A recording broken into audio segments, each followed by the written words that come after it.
우리 계속해서 누가복음 말씀을 우리가 함께 강해하면서 말씀을 보고 있습니다. 이렇게 강해하는 것의 그 유익함은 뭐냐면 말씀을 쭉 이어서 보기 때문에 우리가 단편적으로 중요한 부분을 놓칠 수 있는 그런 것들을 우리가 좀 보완을 하고 연결돼서 그 말씀을 볼 수 있다라는 그러한 좋은 점이 있습니다. 오늘 말씀은 14절부터 우리가 함께 읽었지만은 14절 말씀에 바리새인들이 돈을 좋아하는 자들이라는 이 말씀은 바로 그 앞에 있는 그 말씀을 받고 있는 거라는 것을 우리가 알 수 있기 때문에 그 앞에 우리가 있었던 이 옳지 않은 청지기 비유죠. 불의한 청지기 비유를 통해서 우리가 지난 주일날 우리가 선한 청지기가 되어야 한다라는 말씀을 들었는데요. 거기서 특별히 13절에 주님께서 집 하인이 두 주인을 섬길 수 없나니 혹 이를 미워하고 저를 사랑하거나 혹 이를 중히 여기고 저를 경히 여길 것임이라. 너희는 하나님과 재물을 겸하여 섬길 수 없느니라 라고 이렇게 주님이 말씀하셨는데, 바로 이 말씀에 대해서 성경은 바리새인들은 돈을 좋아하는 자들이다 라고 말씀하면서, 그래서 이 모든 것을 듣고 바리새인들은 비웃었다라고 말씀을 시작하고 있습니다. 그러니까 바리새인들이 예수님의 말씀을 지금 잘 들었다는 거예요, 안 들었다는 거예요? 잘 안 듣다는 거예요. 잘 안 듣고 예수님의 말씀, 예수님의 그 가르침에 대해서 거부하고 있다라는 것을 오늘 말씀을 통해서 우리가 알 수가 있습니다. 오늘 이야기는 이렇게 바리새인들의 이러한 거부하는 모습들을 통해서, 그러나 그들이 노골적으로 그렇게 한 것이 아니라 그냥 픽픽 비웃은 거죠. 말 그대로 그들 내면에서 예수님의 가르침을 받아들이지 않고 오히려 거부하고 있다라는 것을 이제 사람들은 모르지만은 주님은 알고 계셨던 것입니다. 그래서 예수님께서 오늘 말씀은 바리새인들을 향해서 중요한 이야기를 하고 있습니다. 그런데 오늘 이 말씀은 정말 우리들에게도 너무나 중요한 말씀이 되는 것이, 오늘날에도 이렇게 바리새인들처럼 신앙생활하는 사람들이 많이 있기 때문에 그렇습니다. 그래서 여러분들 한번 오늘 말씀을 통해서 정말로 나는 우리가 아니라고 착각하지 말고 다시 한번 겸손하게 말씀 앞에서 우리 자신들을 돌아보고, 정말로 나도 주님께서 보실 때 이러한 바리새인과 같이 잘못된 신앙을 가지고 있지는 않은가에 대해서 한번 살펴보시고, 그렇다면 정말로 주님께서 인정하시는 참된 신앙생활은 어떤 것인가에 대해서 오늘 말씀을 통해서 잘 배우시고 올바른 신앙생활하는 저와 여러분들이 될 수 있기를 주님의 이름으로 축복합니다. 아멘. 오늘 말씀을 이렇게 보면은요, 성경에서 성경이 표현하는 서술된 말씀과 그리고 예수님의 입술을 통해서 나온 말씀을 통해서 바리새인들에 대해서 이렇게 평가하고 있는 것을 보게 됩니다. 첫 번째는 14절에 바리새인들은 돈을 좋아하는 자들이다 라고 성경은 평가를 하고 있습니다. 뭘 좋아한다고요? 돈을 좋아한다는 거예요. 그런데 우리가 분명히 알다시피 바리새인들은 철저하게 율법을 지키는 사람들이었습니다. 그렇다면 이 사람들은 자기들 생각에는 하나님을 누구보다도 잘 섬긴다라고 생각하고 있던 사람들이었습니다.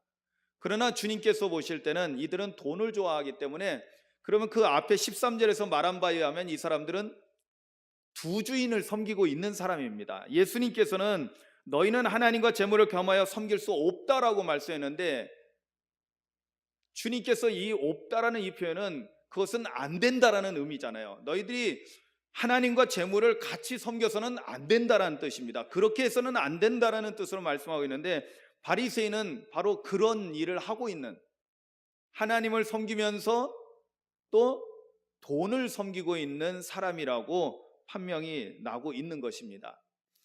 그러자 15절에서는 예수님께서는 이러한 바리새인들에 대해서 뭐라고 평가를 하고 있냐면, 어떤 사람이라고 말씀하고 있냐면, 너희는 사람 앞에서 스스로 옳다 하는 자들이나 라고 말씀합니다. 자, 사람 앞에서 스스로 옳다 하는 자들, 예수님께서 평가하는 것은 바리새인들에 대해서 너희는 사람 앞에서 스스로 자기 자신이 나는 올바른 사람이야, 나는 지금 올바르게 하고 있어, 스스로 옳다라고 하는 사람이라고 예수님은 평가하고 있습니다. 그런데 그 다음 말씀 보면 뭐라고 되어 있어요? 너희 마음을 하나님께서 아시나니 라고 말씀합니다. 하나님께서 아신다. 그러니까 스스로 자기들이 옳다고 하지만 하나님께서 보실 때는 옳다 그르다? 옳지 않다라는 거예요. 그르다라는 것입니다. 하나님께서 보실 때는 너희들은 지금 잘못됐어. 왜? 하나님과 돈을 겸하여서 섬길 수가 없는데 이들은 돈을 좋아하고 있기 때문에 하나님께서 보실 때는 너희들은 지금 하나님을 제대로 섬기는 자가 아니야. 너희들은 진짜 신앙인이 아니야 라고 말씀하고 있는 것입니다. 사실 오늘 우리가 여기서 문제를 도출하게 됩니다. 뭐냐면 바리새인들의 문제가 오늘날 한국 교회 안에, 오늘날 그리스도인들 안에 사실은 많이 나타나고 있기 때문에 그렇습니다. 그래서 우리는 오늘 이 바리새인들이 가지고 있는 문제점에 대해서 우리가 좀 살펴보면서 오늘 우리에게는 이런 문제점이 없는가 한번 살펴보기를 원합니다. 여러분, 여기서 바리새인들은 사람 앞에서 스스로 옳다 하는 자들이다라고 주님이 딱 정의를 내리시는데, 사람 앞에서 스스로 옳다라고 하는 자, 스스로 옳다라고 하는 건 뭐예요? 옳고 그름의 기준이 누가 되는 거예요? 하나님께서 보실 때 옳고 그르다가 아니라 자기 기준에서, 왜냐하면 스스로 자기가 평가하는 거니까 내가 옳다고 하는 건 옳은 거고, 그러니까 신앙생활을 어떤 식으로 하고 있다는 거예요? 누가 기준이 되는 거예요? 하나님이 기준이 되는 것이 아니라 내가 기준이 되는 거예요. 내가 아니면, 내 마음에 들지 않으면 잘못됐어, 내 마음에 들면 좋아, 이렇게 이야기하고 있는 것이 바로 이러한 스스로 옳다 하는 자들의 특성인 것입니다. 이것을 우리가 다른 말로 뭐라고 표현하냐면 바로 자기의를 가지고 신앙생활하는 것을 말하는 것입니다. 여러분, 성경을 잘 보시면은 우리가 하나님을 섬기는 자로서 어떻게 하는 것이 하나님을 제대로 섬기고 어떻게 하는 것이 진정한 믿음을 가지고 참된 신앙생활을 하는 것이냐, 그것은 내 기준이 아니라 하나님의 의가 나타나야 되는 것이고 하나님의 의가 이루어져야지 올바른 신앙생활이라는 것을 우리는 기본 상식으로도 알 수 있습니다. 그런데 여기 스스로 옳다고 하는 사람은 하나님의 의가 아니라 자기 의를 가지고 신앙생활하는 거예요. 자기 의를 따라서 신앙생활하는 겁니다. 그래서 여러분, 이러한 자기 의를 가지고 신앙생활하는 사람들의 특징들을 몇 가지 오늘 말씀에서 볼 수 있는데요, 이것을 보면서 오늘 우리에게는 이런 모습들이 있지는 않나 한번 살펴보기를 원합니다. 여러분, 자기 의로 신앙생활하는 사람들의 특징 첫 번째는 뭐냐면 오늘 말씀에도 잘 나와 있는데요, 그것은 뭐냐면 사람을 의식하는 신앙생활을 해요. 사람을 의식하는, 사람에게 잘 보이려고 하고요, 그리고 무엇보다도 사람에게 인정받으려고 하는 그런 신앙의 모습을 보여준다는 것입니다.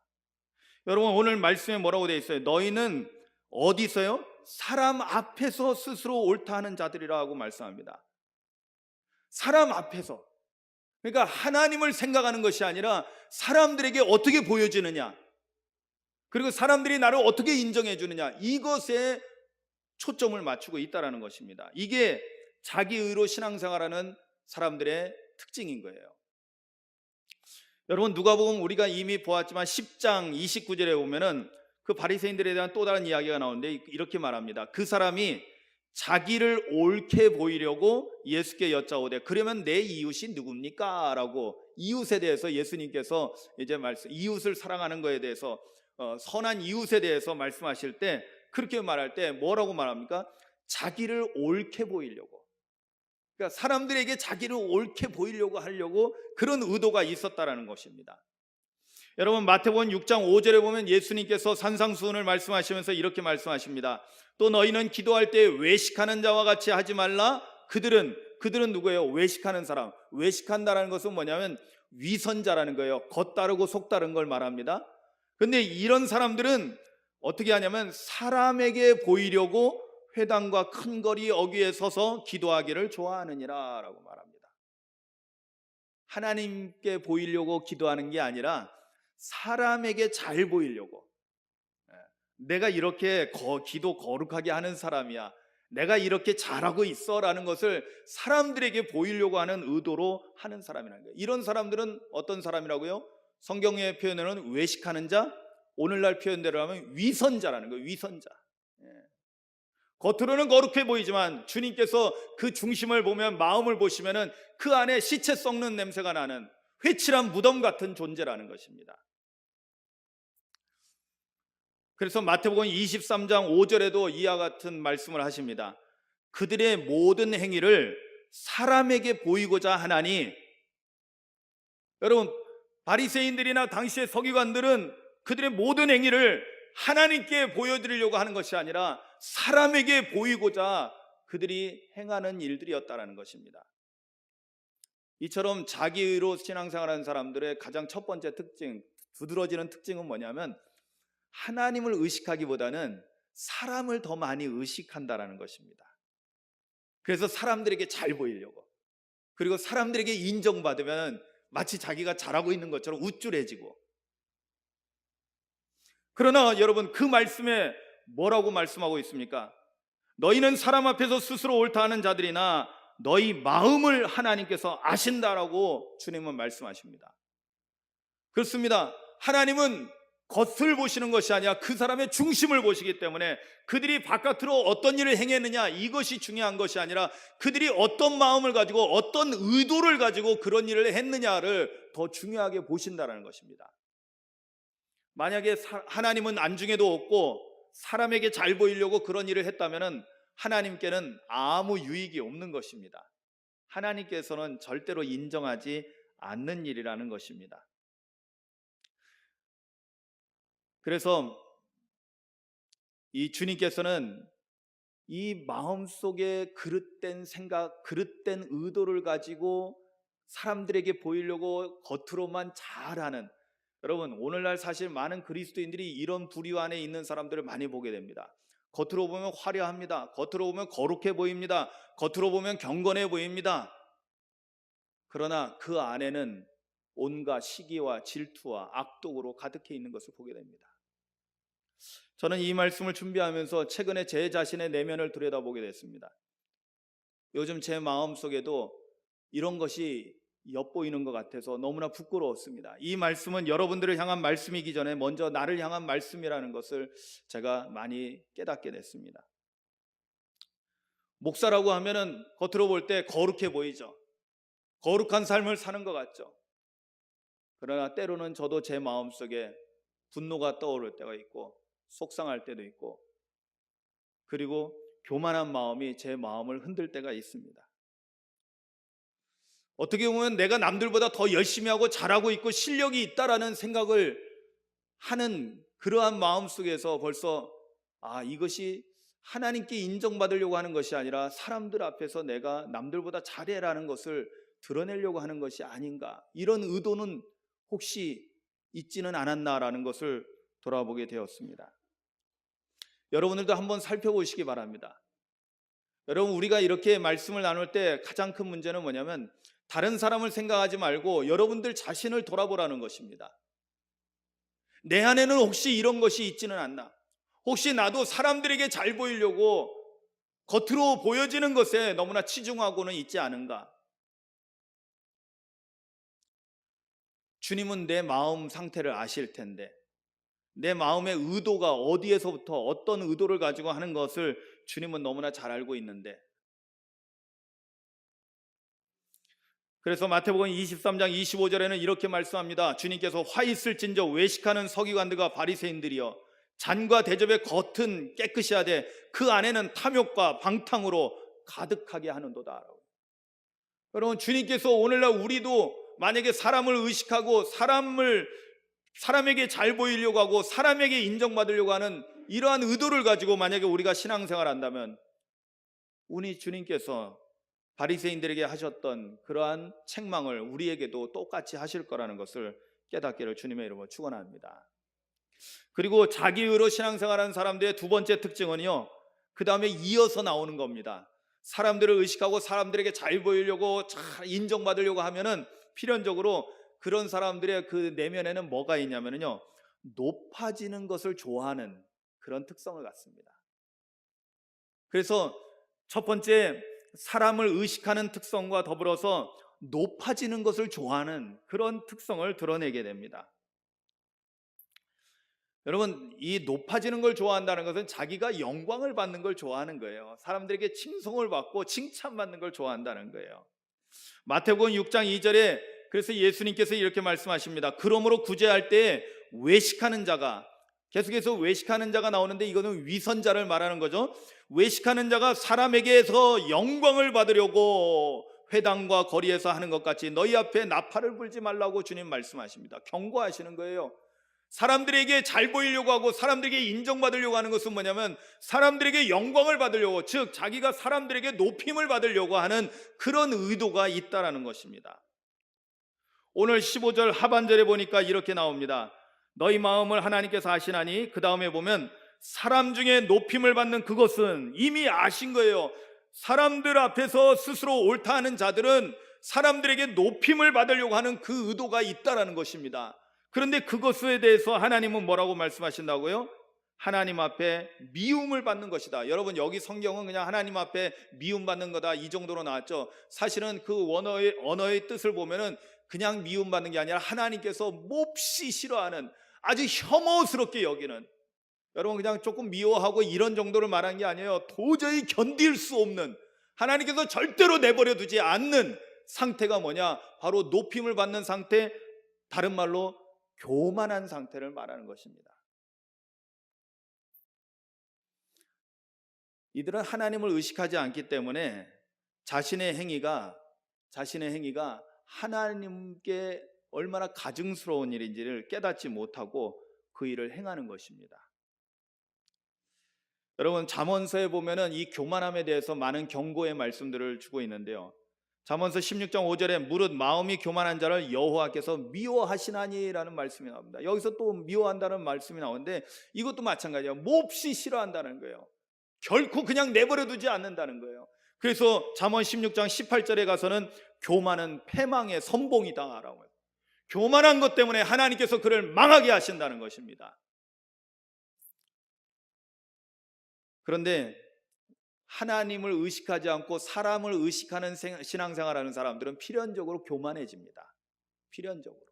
그게 연관성이 있는 거예요. 왜? 자기 의를 따라서 살아가는 사람은 자기가 잘난 줄 알거든요.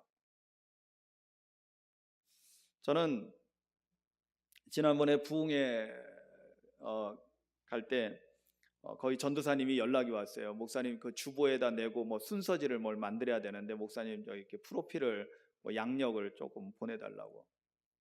그러니까 예전이나 지금이나 뭐 그렇게 자주 부흥회 가는 건 아니지만은 어쩌다 부흥회 가게 될 때, 예전에도 저 이천에 있는 큰 교회 거기 청소년 집회 가면서 그때도 제 프로필을 달라고 그래서, 그때는 제가 김포에 있었을 때니까 김포의 선한목자교회 담임 목사 끝. 이번에는 하나 더 추가했어요. 왜냐하면 그래도 제가 영성 공부를 좀 하고 있으니까 감신대 박사원 영성 전공 그거 하나 넣고, 그리고 오산교회 담임 목사 끝. 물론 뭐 맡은 것도 없고 뭐 제가 하는 것도 없지만은 저는 제 명함에 만약에 쓰게 되면은 딱 하나만 쓸 거예요. 명함도 없지만은 오산교회 담임 목사. 아멘. 그거면 됐지 않나요? 아멘들을 해주셔야지. 여러분들은 그래도 제가 딴 데서는 못 알아줘도 우리 오산교회에서는 그래도 담임 목사니까요.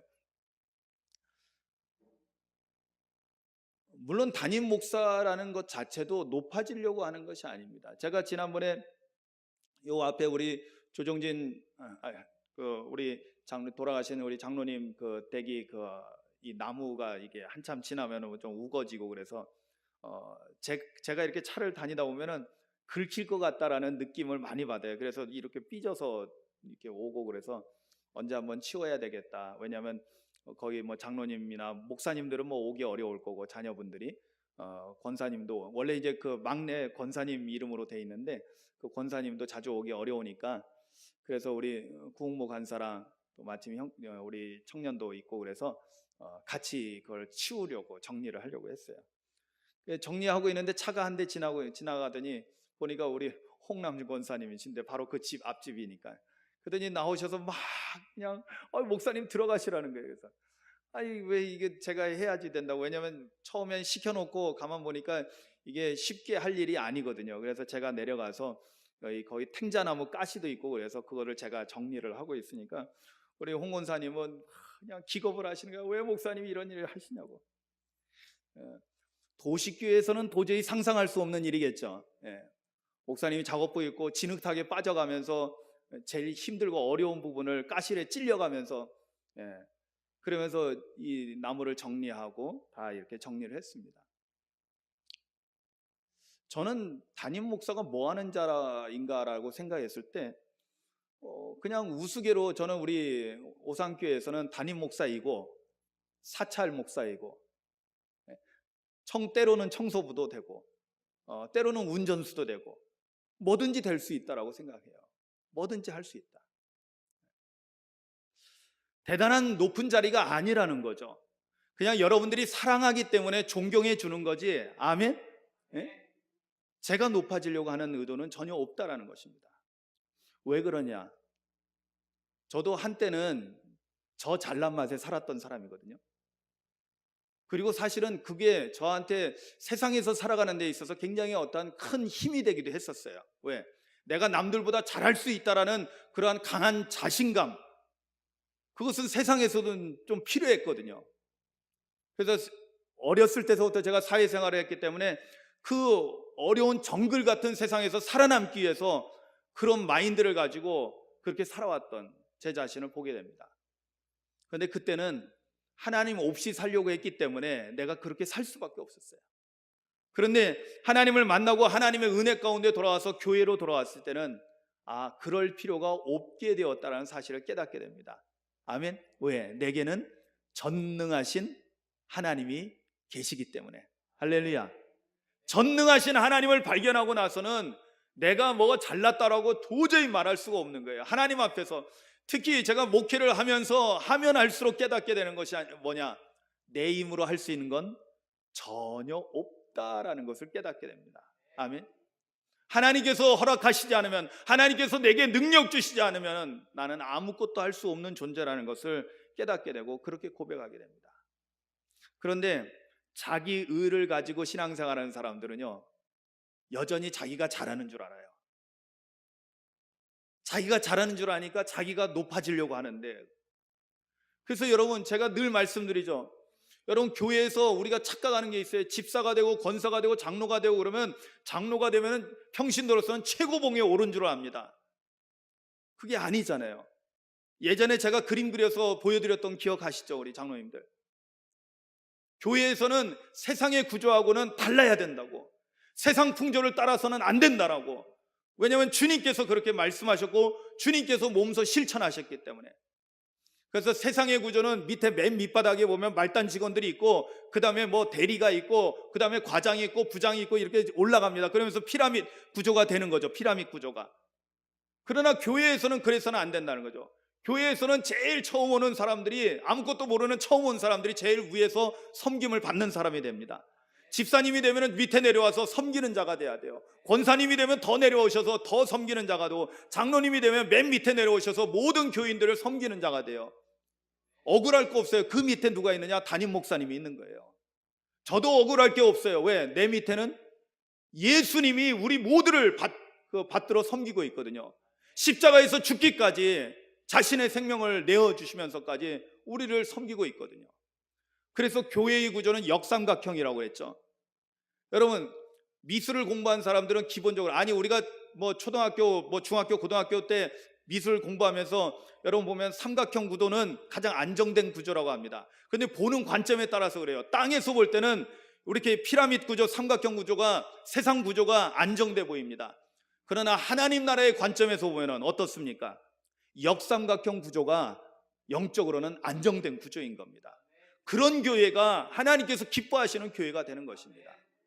그러니까 우리는 착각하고 있는 거예요. 권사가 되고 장로가 되면 지위가 높아지는 줄로 생각하십니다. 아니요, 그건 정말 잘못된 생각이고 착각입니다.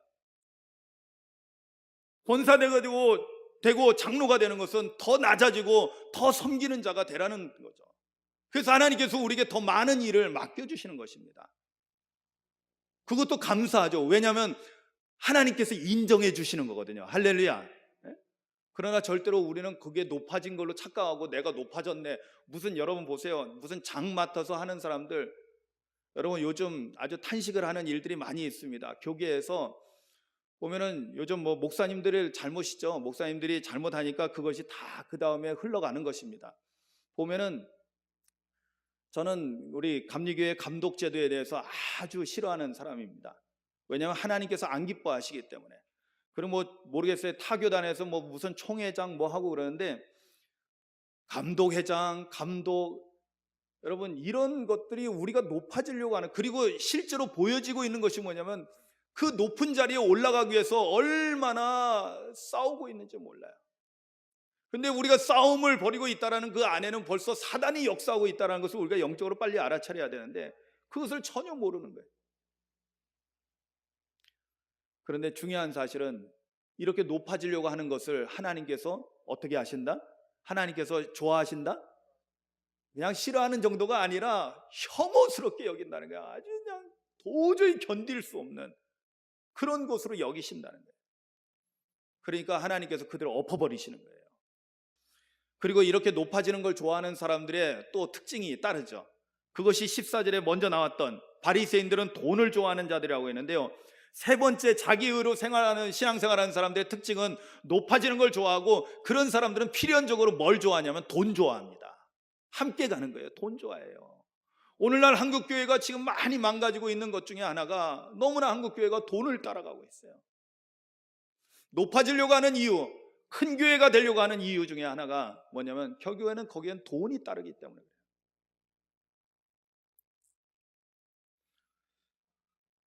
바리새인들은 돈을 좋아하는 자들이라. 여러분 성경이 이런 평가를 내렸을 때 사실은 정말 바리새인들은 부끄러워해야 되거든요. 오늘날 만약에 목사들은 돈을 좋아하는 자들이라, 이거 얼마나 부끄러운 일입니까? 그리스도인들은 돈에 환장한 자들이라, 여러분 이거 얼마나 우리가 수치스러운 일입니까? 여러분 십자가에 매달려 있는 것이 수치스러운 것이 아니라 바로 이런 평가를 받는 것이 우리에게 너무나 수치스러운 것입니다. 그런데 자기 의를 따라서 신앙생활하는 사람들은 아주 이 세 가지 특징이 오늘 본문에 나와 있듯이 세 가지 특징이 그대로 나타나는 거예요. 사람들을 의식하고 사람들에게 잘 보이려고 하고 사람들에게 인정받으려고 하고, 그러니까 사람들에게 인정받아서 높아지려고 하고, 그러다 보니까 거기에 돈이 따르니까 돈 좋아하고, 그것 때문에 교회는 망가지고 있고 하나님의 영광을 가리는 일들을 하고 있다는 거예요. 오늘 예수님께서 이러한 자들에 대해서 말씀합니다. 그것은 하나님께 미움을 받는 것이다. 그러면서 곧 이어서 뭐라고 말씀합니까? 16절에 율법과 선지자는 요한의 때까지요, 그 후부터는 하나님 나라의 복음이 전파되어 사람마다 그리로 침입한다라고 말씀합니다. 갑자기 이게 무슨 이야기일까요? 여러분 16절에 율법과 선지자는 요한의 때까지다. 그러면 요한의 때까지라는 것은 이미 끝났다라는 것을 얘기합니다. 왜? 요한의 시대가 끝났고 예수님이 오셨거든요. 요한의 때까지라는 것은 율법과 선지자의 시대가 끝났다는 거예요. 여러분 율법과 선지자라는 이 표현은 뭐냐면 구약 성경을 말하는 것입니다. 구약 성경을. 그러니까 구약 시대가 끝난 거예요. 율법의 시대가 끝난 겁니다. 구약 시대를 우리가 한마디로 특징지어서 말한다면 율법의 시대예요. 그런데 뭐가 문제였습니까? 바리새인들이 어떤 사람이라고 했어요? 율법을 철저하게 잘 지키는 사람이었어요.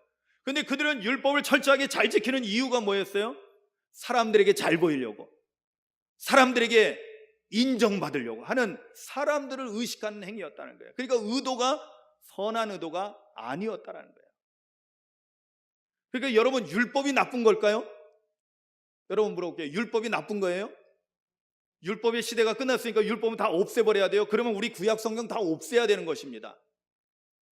그러나 그런 것이 아니죠. 오늘 말씀에 보면은 17절에 그러나 율법의 한 획이 떨어짐보다 천하가 없어지는 것이 쉬우리라. 할렐루야. 이것은 뭐예요? 율법은 천지 만물이 다 없어질 때까지 없어지지 않는다라는 거예요. 왜? 율법도 하나님의 말씀이기 때문에. 아멘. 그런데 뭐가 문제예요? 율법을 잘 지켜서 행하는 자들은 착각하기가 쉽다라는 거예요. 내가 이만큼 했으니까, 이 정도 했으니까 이제 의롭지라고 생각하는 거예요. 그러나 이거야말로 큰 착각이죠. 그래서 예수님께서 이 땅에 오심으로 인해서 시대가 바뀌었어요. 어떤 시대로? 복음의 시대로. 복음의 시대로. 여러분, 우리는 자기 의를 따라서 신앙생활하는 사람이 아니라 복음을 따라 신앙생활하는 사람이 되어야 한다는 것을 깨닫기를 주님의 이름으로 축원합니다. 그러면 복음을 따라서 신앙생활하기 위해서는 어떻게 해야 될까요? 여러분, 간단하게 세 가지를 우리가 생각해 보면 됩니다. 복음을 따라서 신앙생활할 때, 여러분, 복음을 따라서 신앙생활하면 제일 먼저 우리에게 뭐가 발견되는 줄 아세요? 거기는 자기 의가 아니라 하나님의 의가 나타납니다. 아멘. 이게 갑자기 무슨 이야기일까요? 여기 본문에는 나와 있지 않지만은 그 유명한 로마서 1장 16절 17절 말씀을 보면은 거기에 이런 말씀이 나옵니다. 내가 복음을 부끄러워하지 아니하나니, 복음에 대한 이야기죠. 이 복음은 모든 믿는 자에게 구원을 주시는 하나님의 능력이 됨이라. 먼저는 유대인에게요 그리고 헬라인에게로다. 복음에는 하나님의 의가 나타나서 믿음으로 믿음에 이르게 하나니 기록된 바 오직 의인은 믿음으로 말미암아 살리라 함과 같으니라. 아멘. 그 유명한 로마서 1장 16절 17절 말씀, 복음과 믿음과 하나님의 의에 대해서 잘 말씀하고 있는 중요한 말씀입니다. 여기에 뭐라고 나와 있어요? 17절 앞부분에 복음에는 뭐가 나타나요? 하나님의 의가 나타난다는 거예요. 아멘. 그래서 복음을 따라서 신앙생활하는 사람들은 무엇을 발견하게 되느냐? 하나님의 의를 발견하게 되는 거예요. 내가 옳고 내 방법으로 되는 것이 아니라 오직 하나님의 방식대로, 하나님의 뜻대로 되어지는 하나님의 의가 나타나는 거예요. 여러분, 우리를 죄에서 구원하시는 이것이 어떻게 되는 거예요? 우리 방식대로 되는 거예요? 아니잖아요. 하나님께서 하나님의 독생자 예수 그리스도를 이 땅에 보내셔서 우리 죄인을 위해서 십자가에서 대속제물로 죽게 하심으로 말미암아 그것을 통해서 하나님의 의를 이루신 겁니다. 그게 발견되는 거예요. 여러분, 복음에는 이게 나타나는 거예요. 그러니까 누가 보이는 거예요? 나는 사라지고 하나님이 보이는 거예요. 하나님의 의가 보이는 거예요. 두 번째로는 복음을 따라서 신앙생활하는 사람들은요, 행위를 통한 자기 의를 완전히 부인할 수 있어야 된다. 행위를 통한. 이전에는 율법에 대한 행위가 자신을 의롭게 한다라고 생각이 왔어요. 그런데 복음이 나타나고 보니까 깨닫게 되는 거예요. 아, 내가 선한 것을 행해서 내가 율법을 잘 지켰기 때문에 내가 의로워지는 것이 아니라 전적인 하나님의 은혜이구나 라는 것을 깨닫게 되고 자기의 의를 완전히 부인하게 됩니다. 즉, 구원에 관한 한 나는 전적으로 무능한 자라는 것을 깨닫고 그것을 인정하는 자가 된다는 것입니다. 여러분, 우리가 잘 알고 있는 유명한 사도 바울이 고린도전서 15장 10절에서 이렇게 말씀합니다. 그러나 내가 나 된 것은 하나님의 은혜로 된 것이니 내게 주신 그의 은혜가 헛되지 아니하며 내가 모든 사도들보다 더 많이 수고하였으나 내가 한 것이 아니요 오직 나와 함께 하신 하나님의 은혜로다. 아멘. 내가 한 것이 아닙니다. 나를 부정하고 나를 부인하는 것. 여러분, 예수님께서 제자도의 가장 첫 번째 조건을 뭐라고 말씀하셨습니까? 자기를 부인하고 자기 십자가를 지고 나를 따라야 된다고 말씀합니다. 그렇습니다. 자기 의가 부인되지 않으면 우리는 하나님의 의를 따라서 살 수가 없는 거짓 신앙인이 될 수밖에 없는 것입니다. 그리고 이렇게 내가 한 것이 아닙니다라고 고백하면서 자기 의를 부인할 때 어떤 일이 일어날까요? 교만하고는 정반대인 겸손함이 나타나게 되죠. 왜? 내가 한 게 없거든. 내가 잘한 게 없는 거예요. 모든 게 뭐예요? 하나님의 은혜로 주어진 거거든요. 하나님의 은혜라는 것은 나는 받을 만한 자격이 없는데 하나님께서 나를 긍휼히 여겨주셔서 나를 사랑하심으로 나에게 베풀으신 선물인 것입니다. 그러니까 내 공로는 하나도 없어요. 그러니까 당연히 겸손해질 수밖에 없어요. 내가 했다라는 말을 하는 순간 나는 교만해집니다. 그러나 주님이 하셨습니다라고 고백하기 시작할 때 우리는 진정한 하나님의 은혜 가운데 살아가는 참된 믿음의 사람으로 설 수 있는 것입니다. 그래서 이어서 세 번째로 복음을 따라서 살아가 신앙생활하는 사람들은 은혜를 구하는 삶을 삽니다. 왜? 우리는 은혜 아니면 살 수 없는 존재라는 걸 깨닫게 되거든요. 히브리서 4장 16절에 그러므로 우리는 긍휼하심을 받고 때를 따라 돕는 은혜를 얻기 위하여 은혜의 보좌 앞에 담대히 나아갈 것이니라고 말씀하고 있습니다. 여러분, 우리는 은혜를 받기 위해서 오늘 주님 앞에 나온 줄로 믿습니다. 왜? 우리는 은혜 받아야지 하나님의 은혜로 살게 되거든요. 여러분, 우리가 어떻게 영적인 삶을 살고 어떻게 하나님의 능력으로 살아가게 됩니까? 하나님께서 우리에게 은혜를 주셔야만이 우리가 그렇게 믿음으로 승리하는 삶을 살 수 있고 거룩한 하나님 사람답게 살아갈 수 있는 것입니다. 그렇기 때문에 우리는 은혜를 간절히 구하는 삶을 살아야 되는 거예요. 내가 열심히 잘해서 그것으로 내가 잘했다 목에다 힘주고 살아가는 것이 아니라 하나님의 은혜로 내가 이런 일을 했습니다라고 하면서 우리가 설령 엄청난 위대한 일들을 했어도 이것이 내가 한 것이 아니라 주님의 은혜입니다라고 고백할 수 있는, 아멘, 그런 믿음의 사람이 될 때 우리 주님께서 인정하시는 참된 믿음의 사람이 된다는 것을 깨닫기를 주님의 이름으로 축원합니다. 이것을 생각하면서 마지막 말씀을 보면은요, 여러분, 그러면 율법에 대해서 여러분 잠깐 생각해야 돼요. 율법과 복음을 자칫 잘못하면 지금 말씀을 들으면서 율법은 우리에게 좀 안 좋은 거네, 복음이 좋은 거네, 쉽게 이렇게 받아들일 수 있습니다. 그러나 여러분, 율법과 복음의 상관성을 잘 아셔야 됩니다. 여러분, 율법이 나쁜 게 아니라고 했죠. 복음은 당연히 좋은 거죠. 왜냐하면 복음은 내가 하는 게 아니라 전적인 하나님의 은혜로 우리에게 주어지는 거니까. 근데 율법은 하나님께서 주신 법입니다. 이렇게 하라 명령하신 거예요. 그런데 여러분, 율법도 하나님의 말씀이고 복음도 하나님께로부터 온 기쁜 소식 말씀입니다. 아멘이죠. 그렇다면 여러분, 하나님의 말씀이라는 것은 우리에게 영의 양식으로서 우리의 영을 살리는 좋은 양식입니다. 그럼 율법도 우리에게 필요할까요? 필요하지 않을까요? 필요하다라는 것입니다. 여러분, 율법과 선지자라는 것은 구약을 통칭하는 말인데, 여러분, 구약 성경이 우리에게 얼마나 유익합니까? 구약에 있는 말씀들은 하나님과 함께 동행하며 살았던 사람들의 실제적인 삶들이 많이 나와 있고 하나님의 법에 대해서 우리에게 많이 알려주고 있습니다. 율법은 죄를 알게 할 뿐이라고 했는데, 여러분, 율법은 죄를 알게 했을 때 여러분, 그것이 얼마나 우리에게 중요합니까? 왜? 내가 죄인임을 깨달아야만이 하나님의 은혜를 진정 구하는 사람이 되거든요. 그러니까 율법도 우리에게는 필요하다라는 것입니다. 근데 문제는 뭐냐면 의도가 문제인 거예요. 내가 율법을 잘 지켜서 완벽하게 율법을 철저하게 지켰으면 마치 내가 의로운 줄로 아는, 그러니까 내 행위가 의롭게 되는, 그것이 자기 의가 되는, 이게 문제인 거지 율법 그 자체는 문제가 아니라는 거예요. 하나님의 말씀을 복음에 비추어서 율법을 또 보게 되면 완전히 또 새로워지게 됩니다. 복음의 빛에서 율법을 보시면은 하나님께서 나에게 주신 말씀 하나하나가, 율법 하나하나가 나를 위한 말씀이라는 것을 우리가 또 깨닫게 됩니다. 그래서 어쩔 수 없이 우리가 벌받지 않기 위해서 율법을 지키는 것이 아니라 하나님의 은혜와 사랑 가운데 있기 때문에 감사함으로 하나님의 말씀을 따라서 순종하는 삶을 살게 되는 것입니다. 그러니까 순서가 달라지는 거예요. 바리새인들의 문제는 뭐였느냐? 복음 없이 자신들의 율법적인 행위에 모든 초점을 맞췄기 때문에 문제가 됐던 거예요. 그러나 복음을 받아들인 자들이 만약에 율법 없이 살아간다면 그것도 또한 문제가 된다는 것을 깨닫기를 주님의 이름으로 축원합니다. 왜? 야고보서에서 보면은 행함이 없는 믿음들에 대해서 이야기합니다. 그냥 믿습니다 하면 다 되는 줄 아세요?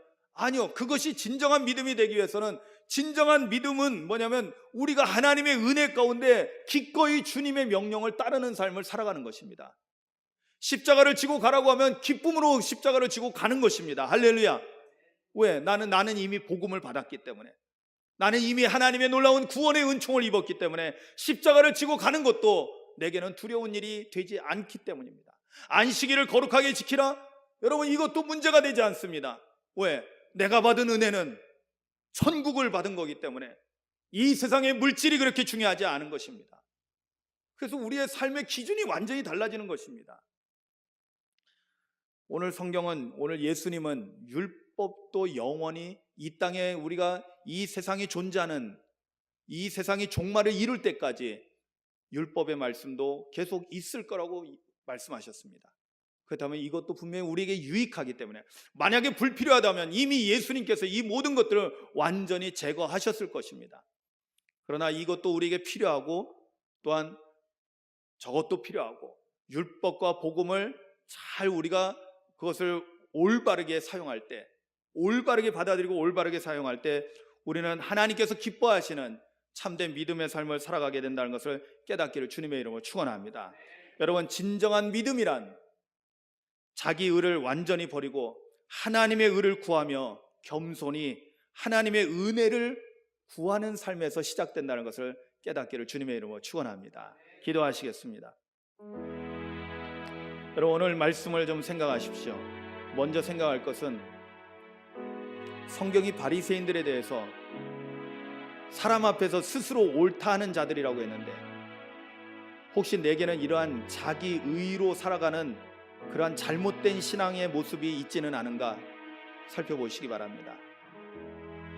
사람을 의식하고 사람에게 잘 보이려고 하고 사람에게 인정받으려고 하는 모습들, 또는 내가 높아지려고 하는, 내가 권사인데, 내가 장로인데, 내가 목사인데 하는 이런 잘못된 생각이 우리 안에 있지 않았는지,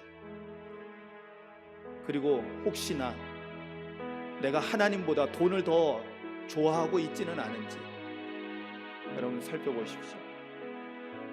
그런 것이 있다면 이 시간에 십자가 앞에 다 내려놓으십시오. 그리고 오늘 우리에게 주신 예수님의 십자가 대속의 그 놀라운 은혜, 그것이 우리에게 복음이 되어서 우리에게 주어졌는데, 이 복음을 통해서 하나님의 의를 발견하고 하나님의 의 가운데 살아가고 나의 의를 다 버리고 겸손히 주님을 따라가는, 겸손히 주님의 은혜만 구하는 그러한 삶을 살기를 소망하며 기도합니다.